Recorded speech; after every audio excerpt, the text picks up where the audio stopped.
ఎప్పుడూ భగవంతుణ్ణి దృష్టిలో పెట్టుకుని ప్రార్థన చేస్తాడు. స్వామి, నేను ఎప్పుడూ సుఖంగా ఉండాలని కోరుకుంటాను, కానీ నేను చేసిన కర్మ నాకు తెలియదు, దాని ఫలితం ఇచ్చేవాడివి నువ్వే. నేను ఒకవేళ ఏదైనా తెలియక పాపకర్మలు చేసి ఉన్నా ఇప్పుడు నిన్ను నేను నమ్మి ఉన్నాను.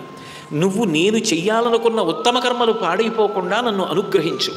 నేను దాన్ని అనుభవించడానికి వీలైన రీతిలో మాత్రమే పాప ఫలితాన్ని దుఃఖంగా ఇయ్యి తప్ప ఆ దుఃఖాన్ని అనుభవించడంలో నేను చెయ్యవలసిన పనులు చెయ్యలేని స్థితిని నాకు కల్పించవద్దు అని ఈశ్వరుణ్ణి ప్రార్థన చేస్తాడు.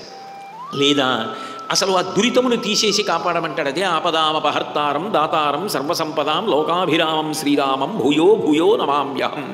ఆయన ఆపదలు తొలగిస్తాడు. మనకి తెలియకుండా మనం చేసిన దురితము యొక్క ఫలితము ఆపద రూపంలో మన ప్రయత్నము చేత తప్పించుకోలేని రీతిలో వచ్చి పడిపోతున్నప్పుడు దానిని తప్పించగలిగిన వాడు ఈశ్వరుడే.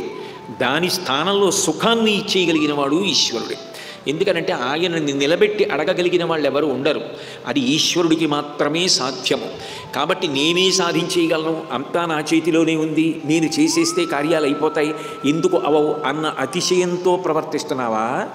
చెయ్యవలసిన కర్మలు చెయ్యకుండా అసలు స్వప్రయత్నం లేకుండా గాలిలో దీపం పెట్టి దేవుడు కాపాడాలన్నట్టుగా దేవుడు అనుకుంటే జరుగుతుంది, లేకపోతే జరగదని స్వప్రయత్నం మానేసి కూర్చున్నావా?